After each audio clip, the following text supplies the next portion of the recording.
Well, good afternoon, everyone. Welcome to our Winston-Salem Transit Authority Board of Directors meeting here for Thursday, July the 29th. I'd like to welcome everybody, and hey, we're all in a cool Zooming place right now. It's toasty outside, and we hope everyone is doing well.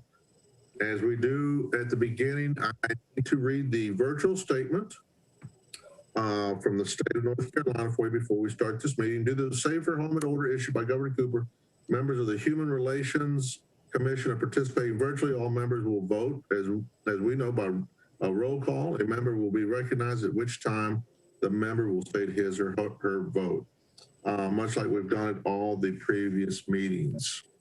At this time also, Ms. Woodson and I have been in discussion for the last hour and a half about Governor Cooper's press conference that I think is probably still happening. And Ms. Woodson, in regards to the executive orders that are due to expire tomorrow? Yes. In reference to the executive order that right now, as of right now, mandates that all city municipalities and committees have meetings virtually in lieu of the coronavirus. This is due to expire at the end of July. However, currently the governor is having a press conference and discussing the new CDC guidance as it relates to the mandatory mask update. So with that being said, we're waiting to see the direction of the governor, which will lead the direction of our local mayor and what we actually are able to implement as far as meetings, whether they be in person or virtual. According to the guidance previously, all of the city of Winston-Salem meetings were scheduled to become in person as of August 2021. However, in lieu of the new and recent information, that may change. So we will advise the board once that directive is given and make sure that everyone is included on the information, whether we will be having our WSTA board meeting via in person or virtual or mixed, which is a hybrid where those that feel comfortable will meet in person and those that wish to continue a virtual process will be allowed to do the same. Thank you, Ms. Woodson. And like as Ms. Woodson said, we should have, he hadn't finished and we should be getting that probably by end of day, I would imagine. I would venture to say. At this time, we will ask Ms. Tika to do a verbal roll call. Greetings, everyone. Can everyone hear me? Yes. Yes. Okay. Chairman Robert Garcia. Here. Vice Chairman Keith King. Dr. Jack Fleer. Here. Mr. Willie Clark Jr. Here. Miss Latanya Wright. Miss Latanya Wright. Miss Lynette Allendorf. Here. Miss Janet Lawson Jackson. Here. Mr. Philip Osborne. Present and accounted for. All right. And I'm sorry, my microphone and camera went out for some reason. Yes, I am present. All right, great. All right, thank you. The roll call has been done, and I turn it back over to Chairman Garcia. Thank you very much. As with all of our meetings over the last year and a half, we have a safety message. And please allow me, and please understand that my safety message today comes from what's going on in our world. And by no stretch of the imagination am I taking advantage of the platform of being the board chair to say this, but I do feel very strongly about this safety message. And after listening to Dr. Cohen and Governor Cooper, and of course, all the reports from the CDC, we are currently experiencing a lot with this new variant, this Delta variant. It's been labeled right now, this pandemic, the pandemic of the unvaccinated. The unvaccinated are the highest percentage of people that are currently contracting this. They're the unvaccinated are also the ones that are the highest in the death toll. Also, too, where the COVID was like one person had it, they could spread it to 2 people on an average. This is 1 to every 6 people. This is according to the data that has been presented. So with that said, my safety message is, and Governor Cooper has asked us, please get vaccinated. And anyone that you know, family members, friends, pass along the data. Just let them know. I mean, we're all responsible for ourselves, but this affects everybody. Whether you have the Delta variant or the COVID-19, when an ICU bed is taken up, it's with somebody that's unvaccinated. Somebody else that needs an ICU bed might not get one. So this is it touches a lot of different people, a lot of ages too. I might add, in regards to this new variant, was just told the highest percentage right now is with children, teenagers, and young kids. So with that is my safety message. Please, please, please, for all of us to just pass along the good word if you choose to, and please get vaccinated. So thank you very, very, very much. At this time, we open the floor to public comment. In looking through all the participants, correct me if I'm wrong, Ms. Woodson, I have not seen anyone sign on for public comment. We have not had any citizens to call in or request to be a part of a meeting. Okay. All right. With that said, and just to let everybody know, with public comment, people are allowed. They're allowed to call or make a statement. We certainly have not had public comment. So it has been in place all this time. All right, moving on to action items. Our first action item, as always, is the approval of the previous board minutes, which was on April 29th, 2021. They were in the packet that was sent to you. If you'd like, well, let me give a few minutes so that you can review the previous minutes. I believe Ms. Woodson is trying to bring them up. If you have them with you, let's take 2 or 3 minutes, pause, and see if there's anything that you saw on those minutes before we approve.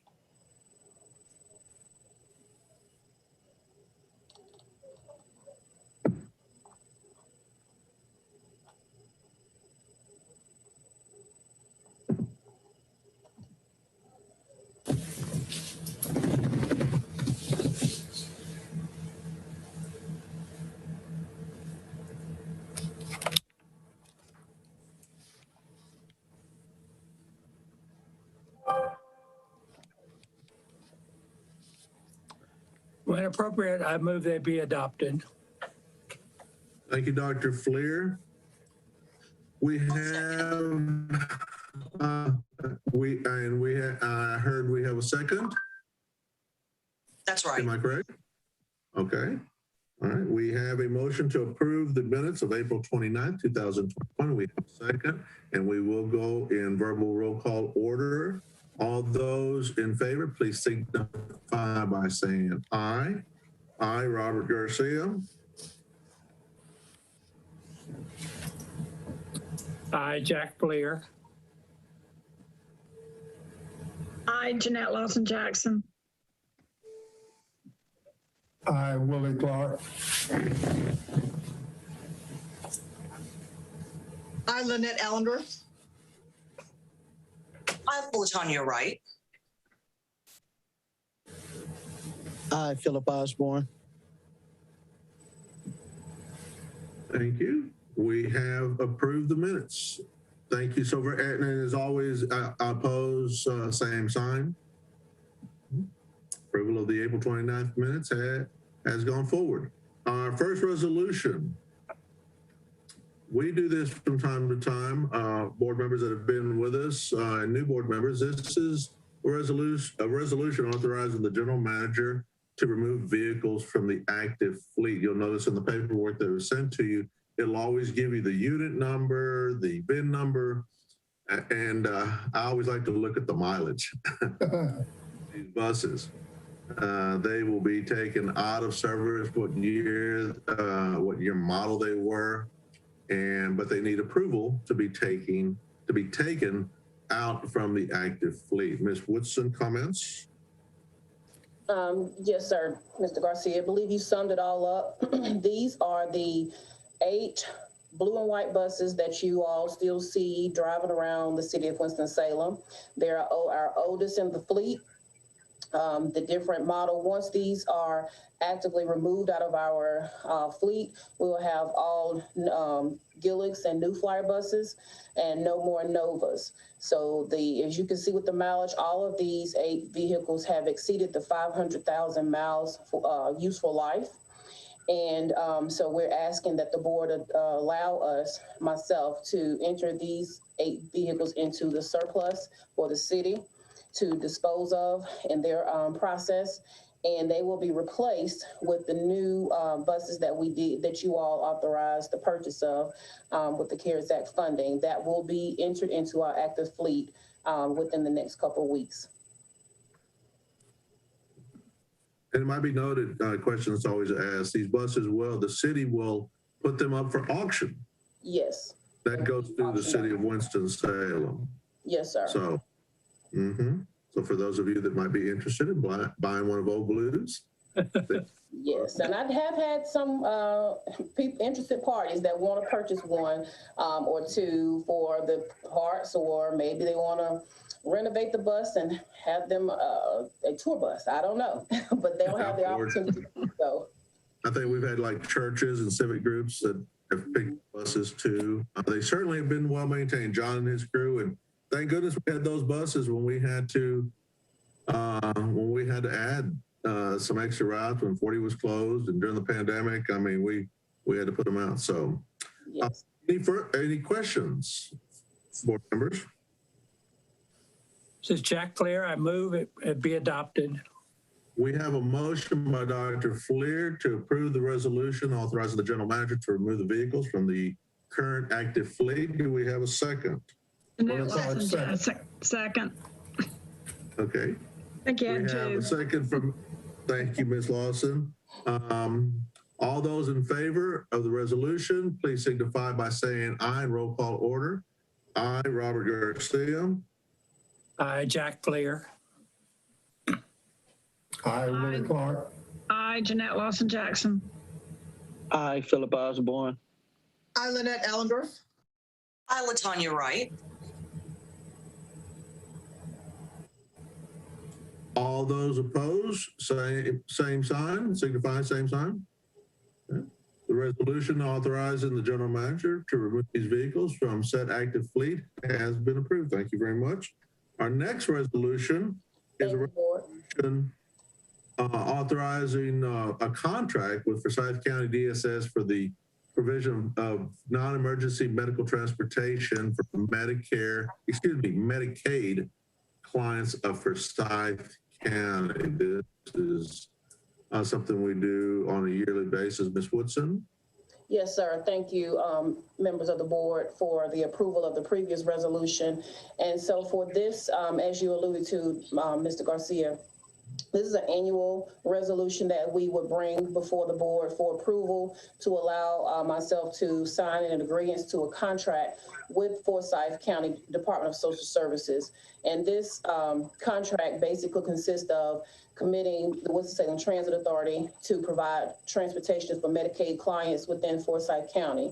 And these are non-emergency medical transportation trips that we provide to them on an annual basis with our TransAid department. Questions? And this contract term would be for July 1st, of course, that's a past date, through June 30th, 2022. So we're currently operating off of our previous contract that you agreed and adopted last year. This is Jack Flair. I move its adoption. Thank you. Thank you, Dr. Fleer. We have a motion by Dr. Fleer to approve the resolution authorizing a contract with Forsyth County DSS for Medicaid clients of Forsyth County. Do we have a second?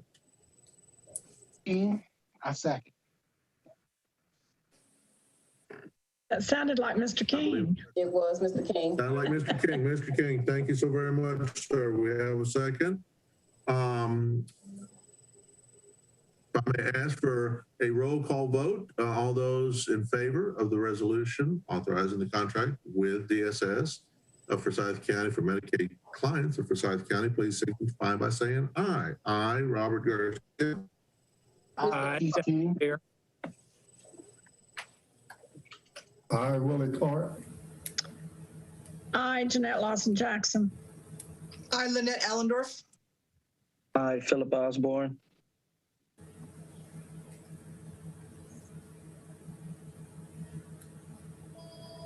Can anybody hear me? I vote yes. Thank you. Thank you. Okay. All those opposed, same sign. Thank you, board. We have the approval of the resolution authorizing the contract for the year ending June 30th of 2022 with Forsyth County for medical transportation for Medicaid clients of Forsyth County. Thank you very much. This is always so very important. Our next resolution ties right into it also. The resolution authorizing a contract with Forsyth County DSS again for the provision of ticket and bus pass sales for Medicaid clients. And Ms. Woodson, if you would kind of elaborate on those bus passes and tickets for us. Yes, sir. So on an annual basis, the Forsyth County DSS works along with the staff here at WSTA to purchase at a reduced rate for the bus passes and tickets for Medicaid clients. This is just another way to assist our citizens who may have some challenges as it relates to providing finances to get to and from Medicaid trips for doctor's visits and so forth and so on. So we're asking for permission to contract with Forsyth County DSS in order to provide them with bus tickets or passes to allow the Medicaid clients to have access to medical trips that's necessary. And this is again for the period of July 1st, 2021 through June 2022. Questions regarding the bus passes and tickets for our Medicaid clients? What is our current rate and what is the reduced rate? The current rate right now is around $22.18, one-way trip that's to or from. So right now what we do, we have a bus match program that any citizen actually or entity could contract with. If they buy a certain amount, they get a match for half price. Thank you. This is Jack Flair. I move its adoption. We have a motion by Dr. Fleer to approve the resolution authorizing a contract with Forsyth County DSS for the provision of ticket and bus pass sales for our Medicaid clients of Forsyth County. Do we have a second?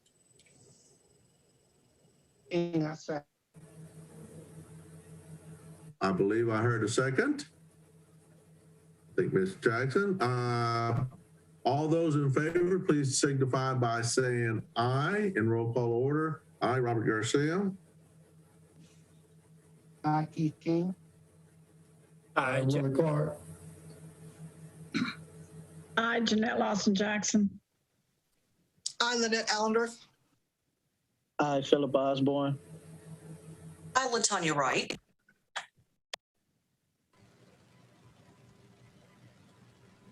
All those opposed, same sign. Thank you, everyone. The resolution authorizing a contract with Forsyth County DSS for the provision of ticket and bus pass sales for Medicaid clients of Forsyth County has been approved. Thank you. That ends our resolutions. And they were very, very important resolutions. something that we do every year. So thank you very much. And it's so great to hear about our new buses, and old blues, as we like to call them, are going to be put out to pasture now. So we're all going to be hybrid. Ms. Woodson, I think we're going to go into old business. Yes, sir. Mm-hmm. Thank you again, board members, for allowing and granting authorization for our resolution that we brought to you this afternoon. We greatly appreciate that from staff's perspective. With our old business, the only item we had under the old business was just an update that I wanted to provide for the board, just to let you all know the status of our CARES Act 5307 grant.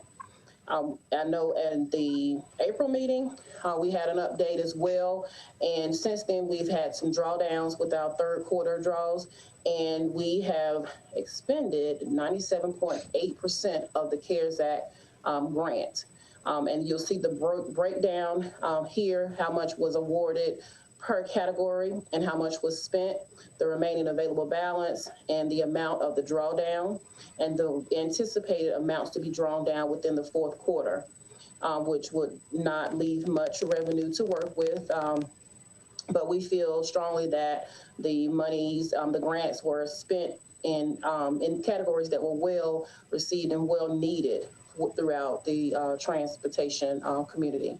So those are the expenditures. If I can entertain any questions. The last major purchase, of course, was the bus purchase. And since we have received those vehicles and they've been signed off on, and so that was the $6.3 million plus that was spent for the last 6 bus purchases. And that will be drawn down in the fourth quarter. The majority of the money that's left will be spent on the temporary cleaners that we have currently and have had throughout the pandemic, getting cleaning the buses, doing a wipe down at the transportation center. And we have temporary employees that are doing that for us during the day and in the evening. So when the buses come into the terminal, they're getting on and they're wiping down the high traffic areas, the bars, and just making sure that the vehicles are safer for our citizens who are riding the buses on a daily basis. And that's where the balance of those funds are being spent. That was money well appreciated and very well spent. And Ms. Woodson, I know you were very diligent about the splitting up of the money throughout the quarters and also too where it was spent. Thank goodness we got that. Yes. But yes, thank you. And I will briefly update on the ARP. I know that many are aware that there's a third round of funds that have been allocated towards different cities and municipalities. And of course, Winston-Salem Transit was awarded or are in the process of applying for over $9 million for ARP, American Rescue Act funds. So we are in the process along with the city at looking at the guidance and the current guidance on the allowable expenditures that we can utilize those funds for. The CARES Act was a little bit more liberal, and the allowable expenditures were they were not as tight or on the guidance and the things that you could spend the grants on. However, with the ARP, it's more streamlined, and they have produced some guidance, but it's still kind of vague. So the city, along with staff, we're currently waiting for updated guidance on what we can spend those funds for. And once we obtain that information, we will submit the application. Our finance manager, Robin Kirby, has already started the application process. We're just waiting for further guidance before we complete the additional requests. And that will be brought to the board as well as to council to ask for permission to whatever we decide we can allocate those funds towards. Once we get that information, I will make sure that I update the board on that as well. Questions, fellow board members?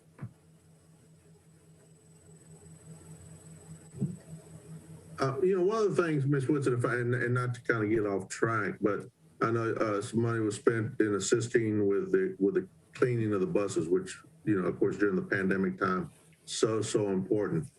And not putting certainly a bad cart before a bad horse.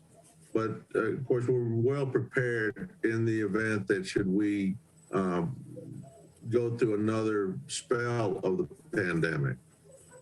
Yes, those, that $9 million. We're in a pretty good position right now. Yeah, so right, like I said, with this, the CARES Act, basically, we've totally expended that money. So we're really anxious to see what are the allowable expenses for the $9 million, because that will be money worth that will be well spent as well. And that would basically, we know that we will have to have, that will allow us to continue the PPE, making sure we have that on hand, all types of cleaning supplies, masks, hand sanitizer, et cetera, as well as additional cleaning, additional payroll that may need to be allocated towards individuals who may or may not have to quarantine or be affected with the virus. So we want to make sure that we apply for those funds as soon as they are available and the allowable expenditures are known, so that we can have those monies available to continue services as needed. And in addition to the fact that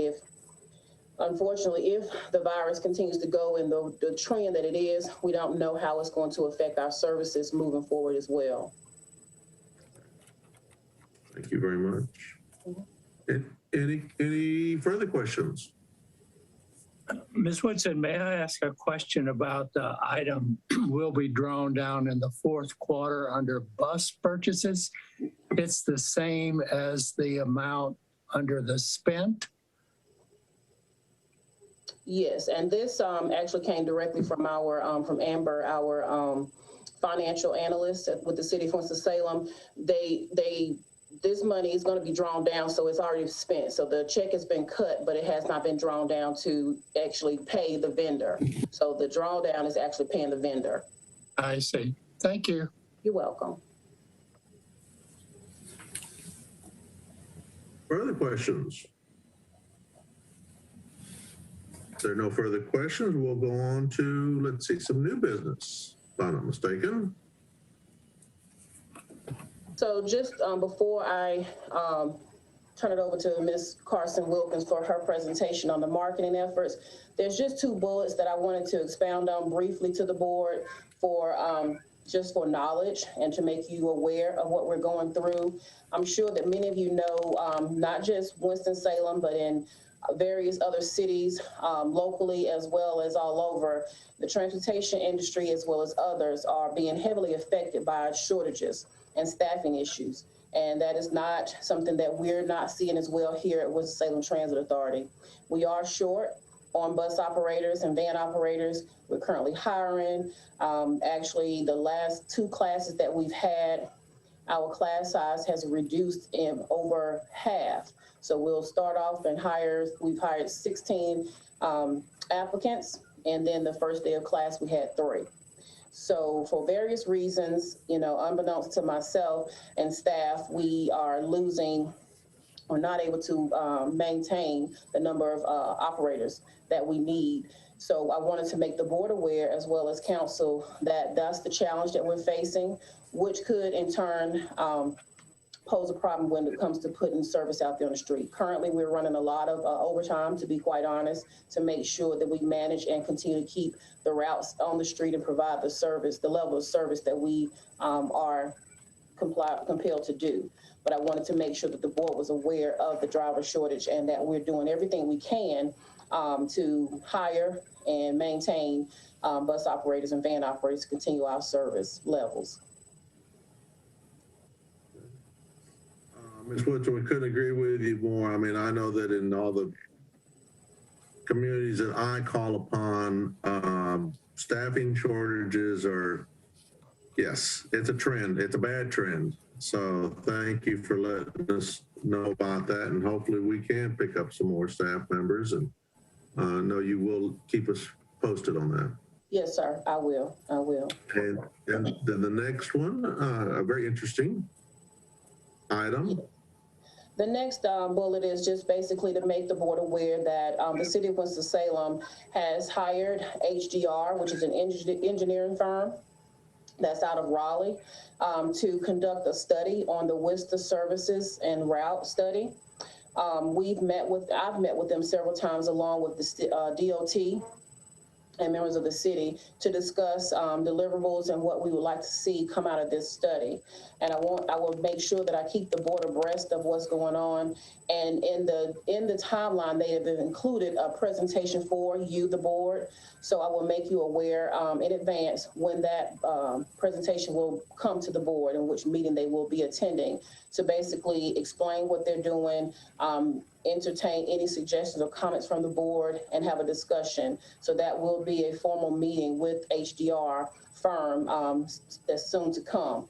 But one of a few things that we've asked them to do is one of the things that we, as staff, we get a lot of requests for shelters, trash cans, benches, bus stops. We get requests to move them, to remove them from their location, their property, their area. We get a lot of different requests, some good and, some, to remove the service from the area. But what I found is that we don't have any service standard to go by. And that creates a problem for staff to determine what meets the requirement or the request, so that we can have some set of standard for all of the citizens in the community to be aware of. So when they make the request, then that will support our determination or decision whether or not we could adhere or address or actually deliver on the request made by the citizen.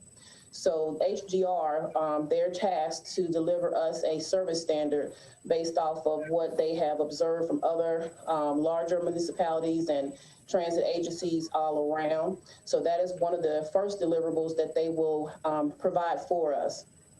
In addition to looking at our data, as far as our ridership and every other aspect of our data to determine, if our current level of service is operating as efficiently as possible. We get a lot of concerns and from the citizens, from council, from staff, from just any in general public on, changes that they think that we should make, recommendations. But this team of engineers will be able to make a recommendation based off of gathering data in various ways. They will take the data that we have with our ridership from our technology sources. They will work hand in hand with our data analyst, Carol Patrick. They're also going to have a 8 series of meetings with the public, and you all will be privy to attend those meetings as well. They will be scheduled at a later date, but they will be advertised as well. They're also going to have a survey period so that individuals who would like to answer questions or make suggestions will be able to do so via survey. So there's a lot that they're tasked to do during this study period. And like I said, they will be coming to the board with a formal presentation at a later date. And I will let the board know when that happens. Thank you, Ms. Woodson. Yes,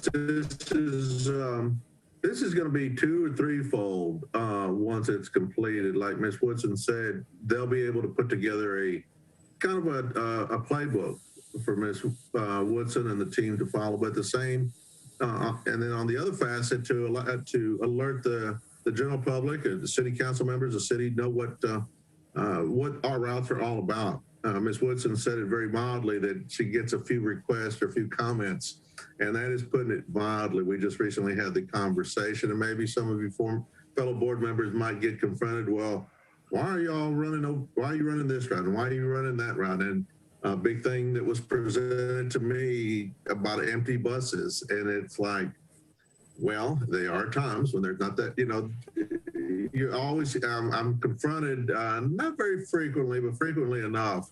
And so this kind of arms us to say, well, this is the study that we've done. Because when it comes to the city council, they get confronted by their constituents and their wards in their areas that they represent, and that's fine. We want to know.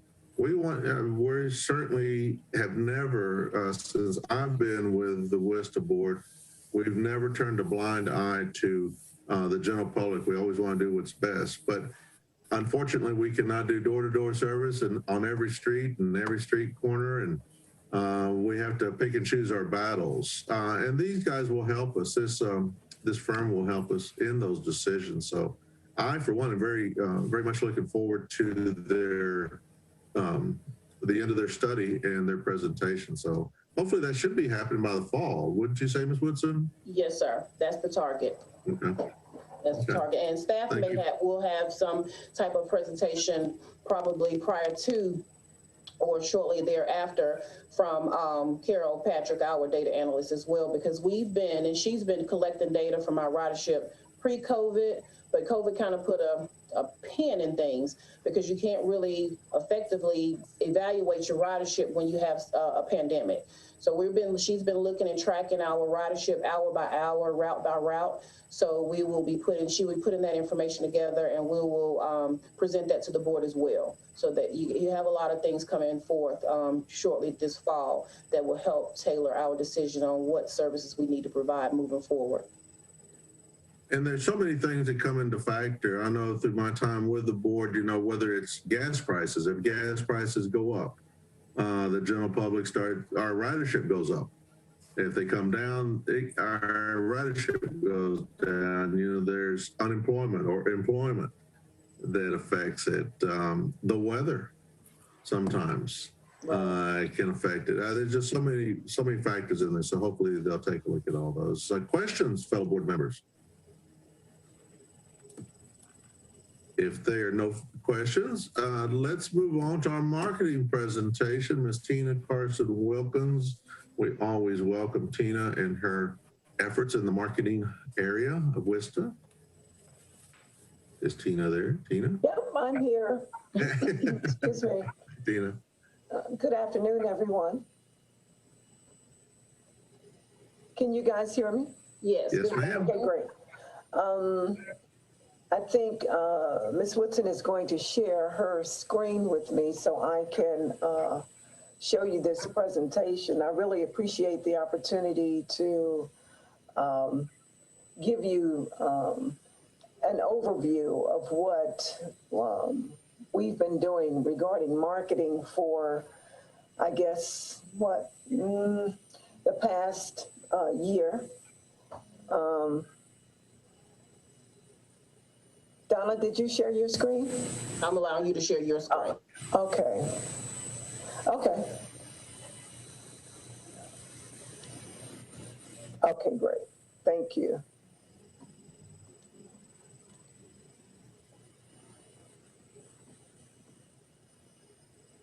You guys see what I have up? Not yet. Okay.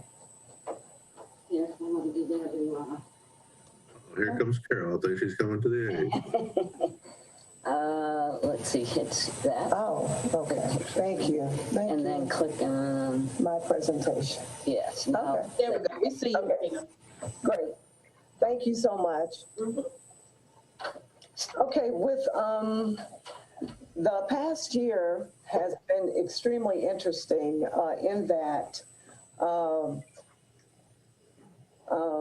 there have been many opportunities for us to reach out to our general public. So the one thing that I want to say to you is that this has been unlike any year we have ever had, but I'm sure you guys already know that.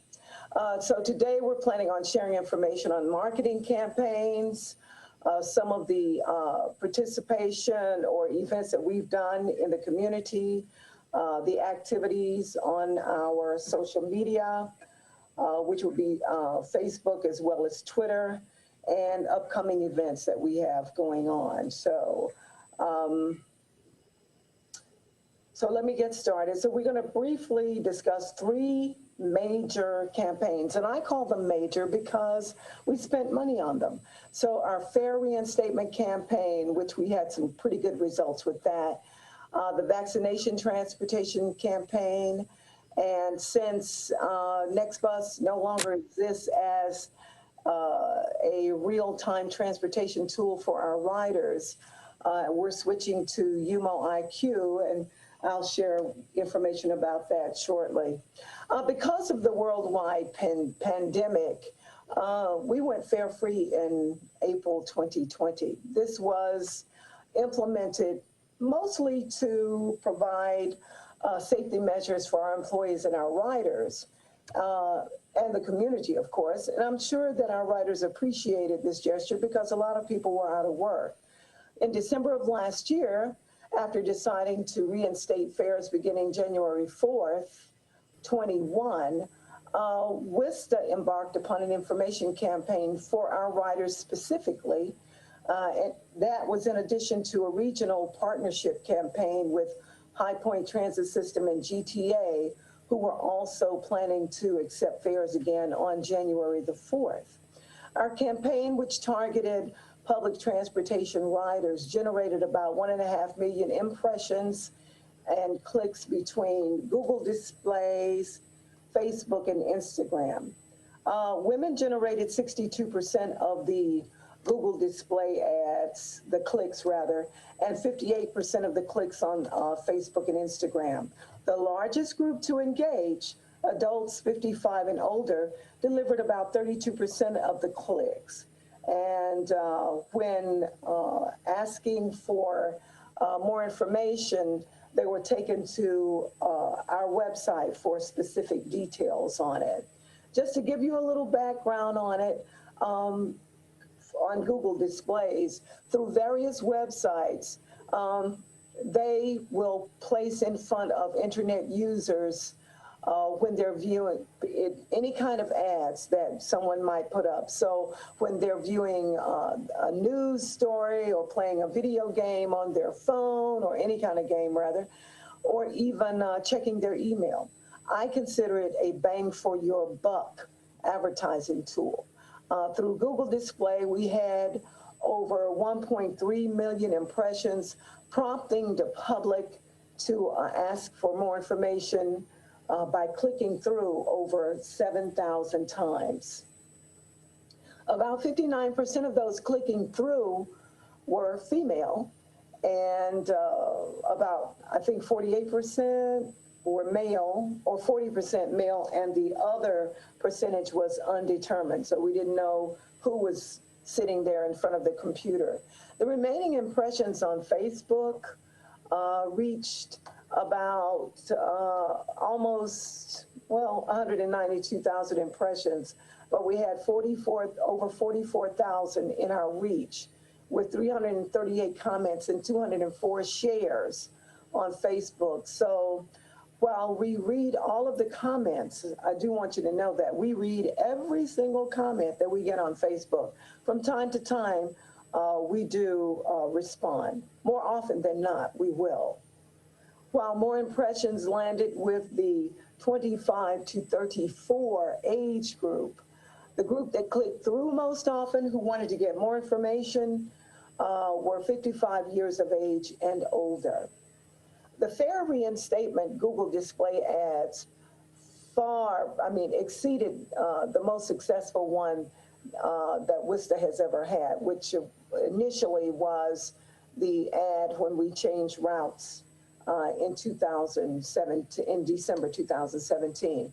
Our Facebook and Instagram campaign was pretty good, and so we found that it worked out pretty well for us. As a matter of fact, it was one of the best campaigns that we have had in terms of engaging with our ridership.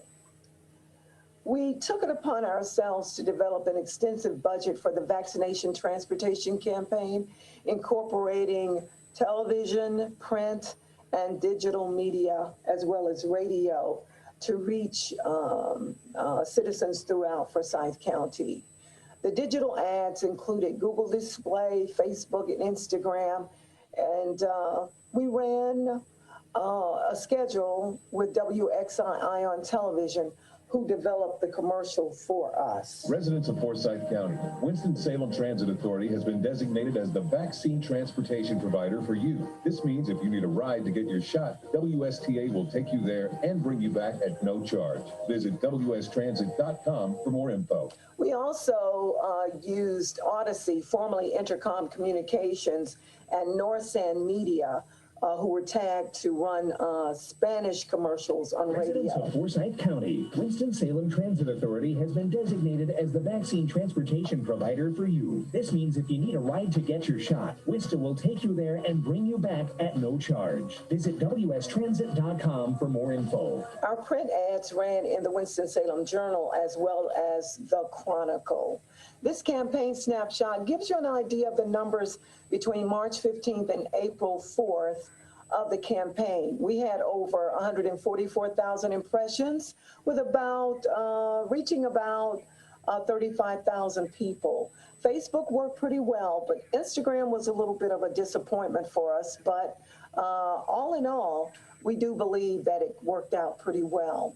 Earlier this year, we learned NextBus has been acquired by UMO, a company largely offering some of the same services as NextBus. Many of our riders rely on route and schedule information to utilize digitally before they can, I guess, get out and plan their trips. So before we started this campaign, UMO had already started showing their brand when someone would pull up NextBus on our website. So our goal was to make sure that we encourage our passengers to replace NextBus in all aspects of their transportation planning capabilities.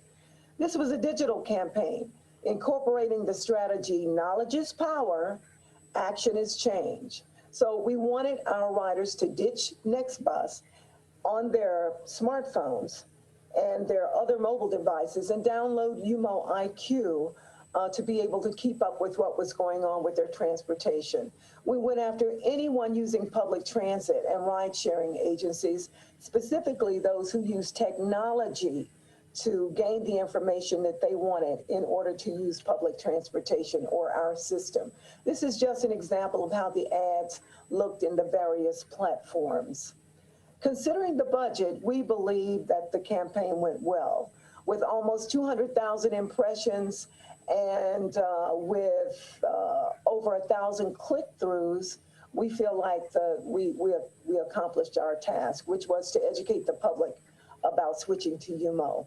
We believe actually that all of the campaigns achieved the goals that we had set out. As you can imagine, though, we were forced to engage our ridership mostly digitally for a great portion of the year.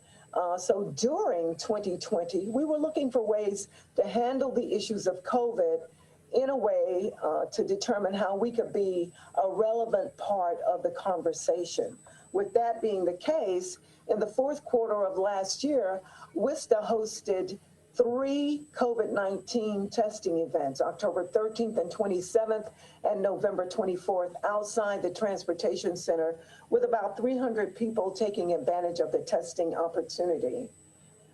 Since we were already providing fare-free transportation, we came up with the idea of encouraging our riders to get on the bus to vote. This initiative encouraged many of them to get on and ride to early voting locations and ride the bus to vote on election day. Through a partnership or in conjunction with the City of Winston-Salem's marketing department, a map was created and placed on display at the Transportation Center, on our website, and our social media pages. It was just our way to help the public exercise their right to vote. Unfortunately, for the second consecutive year, we were forced to cancel Accessible Festival due to concerns surrounding the spread of COVID-19. There was just no way we could ensure everyone's safety, considering the fact that we couldn't determine who had been vaccinated. But we look forward to getting back to the fun and merriment in 2022. We've already sent out some of the information to agencies who have contacted us about when we were going to be getting back together for the festival. Thanks to the generosity and concern of the Public Arts Commission and the City of Winston-Salem, the Memory Wall of Peace and Love has undergone restoration. It was really in pretty bad shape. And after all, it was, I guess, a part of the fabric of the Transportation Center since 1999. It was pressure washed, and then some of the items had to be replaced and or repaired. A 4-man team of art restorers came to the Transportation Center over the course of about 4 weeks to clean it up and bring back its sparkle and shine. The team closed off the tops of some of the items, such as the ship and and what looked like a receptacle, but people were throwing trash in them. They painted all of the hands, the masks, and the statues on the wall, and even repainted a plaque that was installed in the wall. So it was a point of conversation for a lot of people who were sitting on the wall, usually to converse with their friends or just to hang out or just even to come out and catch a cab. So they were really thankful that it had been done. The Public Arts Commission is again proposing to plan a competition featuring art in the Worcester bus shelters. In the original 12 shelters from the first project, 11 of them still look really, really good. The shelter locations for the second phase of this project have not been selected yet, but we've been working very closely with Mr. Kelly Bennett on finding the best places to feature historic Winston-Salem people, events, and businesses, which will be the focus of the next set of 12 shelters, or the artwork for the next 12 shelters, but we'll keep you informed as we move forward on that. Very recently, WSTA has implemented a really exciting communication tool for our employees designed by TransDev. It's called MobiMe. It's an app that our employees can use to check their work schedules, review the hours that they've worked for accuracy before they get paid.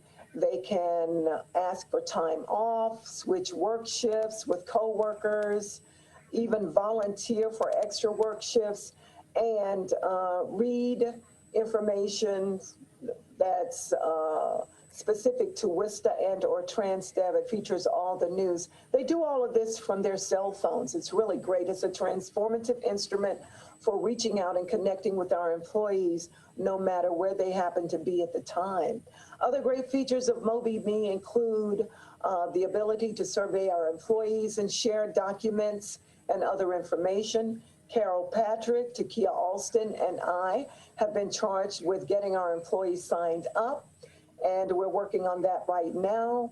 MobiMe is just one of the fresh ideas that we've undertaken through Ms. Woodson's efforts to pull WSTA into the new millennium. She's been really working hard on that.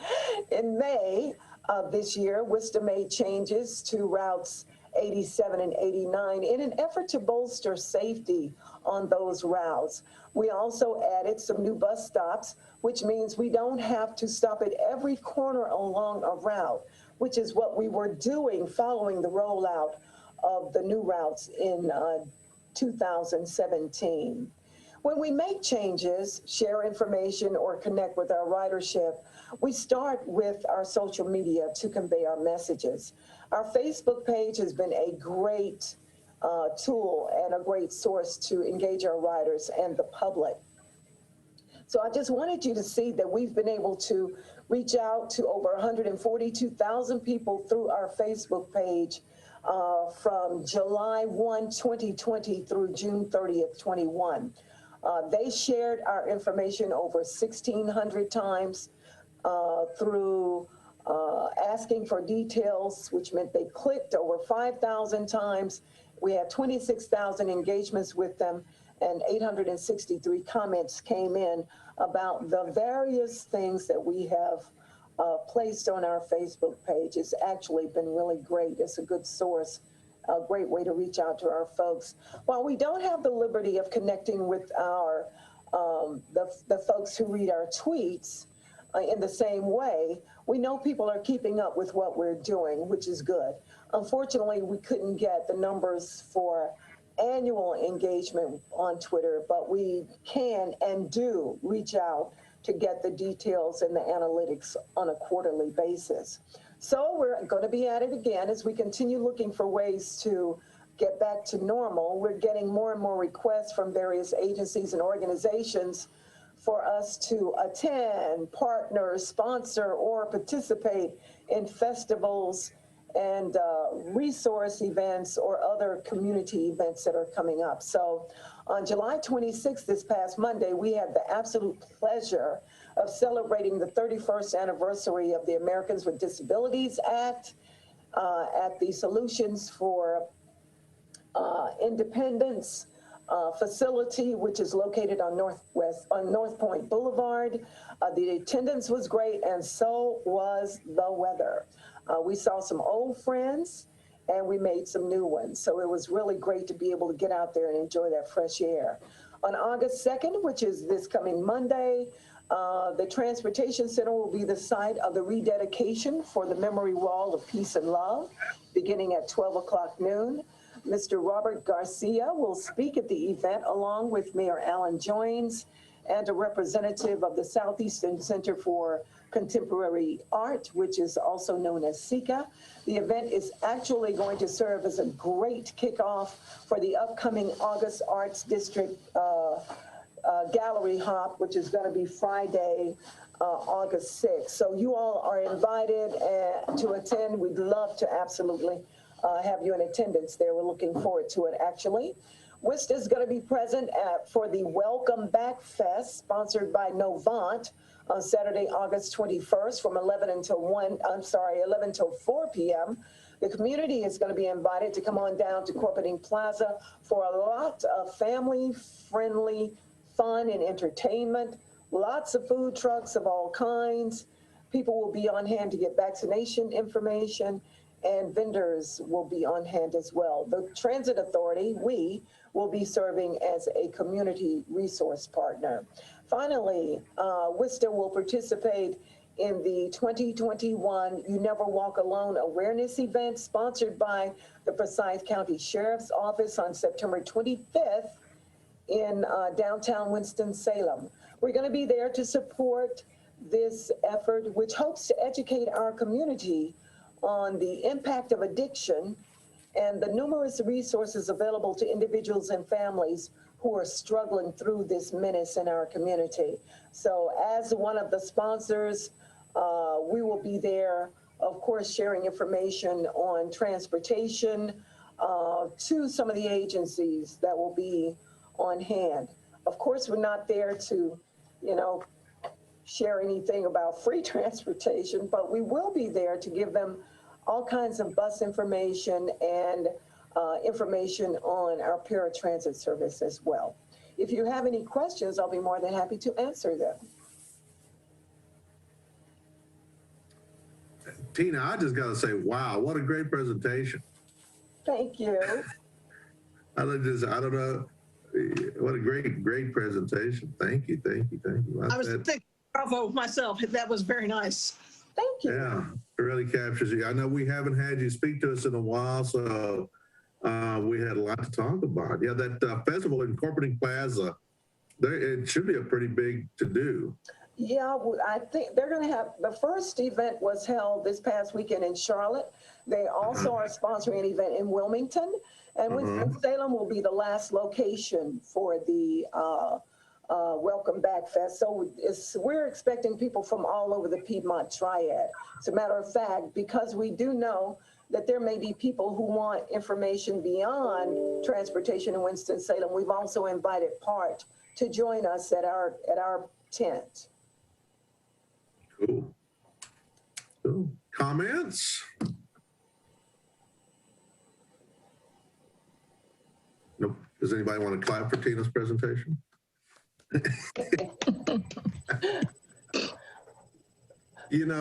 Just bringing us in, and you gave kudos to Ms. Woodson, that she's bringing us into this new wave. So she's the brain behind all that IT, right, Ms. Woodson? No, I cannot take credit for all of that. It's a collective effort, I promise you. But that is so neat. I mean, the things that you're doing. And by the way, everyone, TransDev is the management company that manages WSTA for us. If you're wondering about TransDev, they are the company, the marketing company, not the marketing, but the management company that is hired by the city of Winston-Salem to run WSTA for us. So that's kind of neat that the employees have all that, and to see just how many of our ridership, especially the age groups that are clicking and hitting, and they're doing a lot more than I do on social media. That's for sure. Very, very interesting data there. it's, I know we had a lot to talk about today, and out of respect to everyone's time, I know Carol, you always do a great presentation of information. With your permission, we'd like to bring you to the next meeting. That'd be fine. If that's okay, thank you very much. Just to respect everybody's time this afternoon. Ms. Woodson, any closing comments? The only comment I have, again, as always, fellow board members, we, the staff at WSTA, greatly appreciate your support and your guidance throughout these recent months and the years to come. We really appreciate the guidance and the authorization that you give us with the resolutions we bring to you, and hopefully we bring forth to you information that helps you understand WSTA and the services that we provide. One of the reasons why I asked Tina and she wanted to put this presentation together is to let you know that we do more than just drive buses and vans. WSTA has a presence in the community, and we want to continue that relationship with all of the citizens as well as the other offices and community engagement. So thank you so much for your time and attention, and we appreciate you, and we look forward to seeing you next month. And we will have our data presentation next month, as promised. Ms. Woodson, thank you, and all the crew. I mean, you couldn't have said it better. I couldn't have said it better. You know, just how connected WSTA is, you know, to the community, the projects that we do. It's just not about a bus ride. There's so much involved there. So thank you all. Well, at this time, then, I'd like to personally thank all the board members. Thank you, as always, for your service. And I do invite you to come out to some of the, if you can, to attend some of these things that are coming up, like the dedication of the wall that's coming up, or maybe on that Saturday for that festival. Anytime you can, it'd be great. And certainly, we're always open to questions outside of our meeting for fellow board members. Ms. Woodson has always got an open door policy. All means, if questions maybe that might hit you afterwards, please don't hesitate. Everyone from the city that's here, thank you very, very much for being here. And remember the safety message from earlier today. So with that said, with Ms. Woodson, with your permission, I'd like to bring this meeting to adjournment. Yes. Thank you all for coming, and have a great weekend. Careful in the sun, it's a little warm out. Thank you. Have a good one.